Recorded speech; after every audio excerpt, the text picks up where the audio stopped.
Hello everyone, আজকে আমি আপনাদের সাথে শেয়ার করব রাঁধুনি ফালুদা মিক্স দিয়ে ফালুদা তৈরি করা। স্কিপ না করে ফুল ভিডিওটা দেখবেন, আশা করি ভালো লাগবে। যারা ফেসবুক পেজ থেকে আমার ভিডিওটা দেখে থাকেন please like comment and share দিবেন, ফলো বাটনে ক্লিক করতে কিন্তু ভুলবেন না। এন্ড ইউটিউব চ্যানেল থেকে যারা আমার ভিডিওটা দেখে থাকেন প্লিজ একটি করে লাইক এন্ড সাবস্ক্রাইব করবেন, বেল আইকনে ক্লিক করতে কিন্তু ভুলবেন না। আসসালামু আলাইকুম, আমি সাদ সাথী। আলহামদুলিল্লাহ আমি ভালো আছি, আশা করি আপনারাও ভালো আছেন। আজকে আপনাদের মাঝে ছোট্ট একটা ফালুদা রেসিপি নিয়ে হাজির হলাম। প্লিজ স্কিপ না করে ফুল ভিডিওটা দেখবেন, আশা করি অনেক অনেক ভালো লাগবে। তাহলে চলুন আজকের ফালুদা মিক্সটা আমরা বের করে নিই। এখানে আমি এক প্যাকেট রাঁধুনি ফালুদা মিক্স নিয়ে নিয়েছি।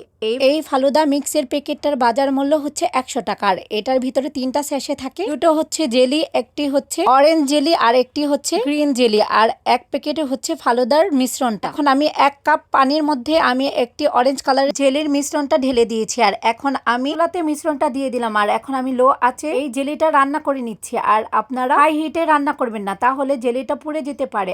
আর পানির পরিমাণটা খুব বেশি দিবেন না, তো 1 কাপ পানি দিয়ে দিলেই যথেষ্ট। তো এখন আমি মিশ্রণটা খুব ভালোভাবে নেড়ে চেড়ে নিচ্ছি। আমার মিশ্রণটা হয়ে গিয়েছে, এখন আমি মিশ্রণটা নামিয়ে নিচ্ছি, একটা প্লেটে আমি ঢেলে নিচ্ছি। আর ঢেলে আমি 5 মিনিটের জন্য ফ্রিজে রেখে দেবো সেট হওয়ার জন্য। এই মিশ্রণটা একদমই জমে যাবে, এখন গরম আছে। আর এই তো আমার মিশ্রণ হয়ে গেছে। আমি অফ ক্যামেরাতে গ্রিনটা করে নিই। তো আমি ফালুদাতে কি কি ফ্রুটস দিব তাও আমি আপনাদের একটু দেখিয়ে দিই। কালো আঙ্গুর, সাদা আঙ্গুর, আপেল আর হচ্ছে কলা। আর আমি এগুলো অফ ক্যামেরাতে খুব ভালোভাবে কুচি কুচি করে কেটে নিয়েছি। এটা হচ্ছে আপেল, সাদা আঙ্গুর, কালো আঙ্গুর আর হচ্ছে কলা। আর এটা আপনারা পরিমাণ মতোই করে নেবেন, চাইলে আপনারা অন্য ফ্রুটসও দিতে পারে। আনারের দানাগুলো দিলে ভালো হতো, আমার ঘরে ছিল না। যাই হোক, আমি এখানে 1 কেজি পরিমাণে মতো মিল্ক বিটার দুধ নিয়ে নিয়েছি। এখন আমি দুধটা একটি বড় ফ্রাই প্যানে ঢেলে নিয়েছি, আর খুব ভালো মতে আমি এই দুধটা আজ দিয়ে নিব, খুব গাঢ় করে নিব। আর এখানে আমি আরেকটু খুব ভালো রিচ করার জন্য আমি এখানে 5 টেবিল চামচ গুঁড়ো দুধ আর এখানে আমি হালকা গরম কুসুম পানি দিয়ে আমি মিশ্রণটা তৈরি করে নিয়েছি। আর এখন আমি দুধের মিশ্রণে আমি গুঁড়ো দুধের মিশ্রণটা দিয়ে দিয়েছি। আর এখন আমি দিয়ে দিচ্ছি ফালুদার প্যাকেটটা। প্যাকেটের ভিতরে যা যা ছিল আমি সবকিছুই দিয়ে দিচ্ছি। আর এখন আমি খুব ভালোভাবে একটু আঁচ দিয়ে দিচ্ছি। মিষ্টির পরিমাণটা খুব বেশি দিচ্ছি না, কারণ ফালুদার মিশ্রণে মিষ্টি দেওয়া আছে, তো আমি একটু হালকা পরিমাণে মিষ্টি দিয়ে দিয়েছি।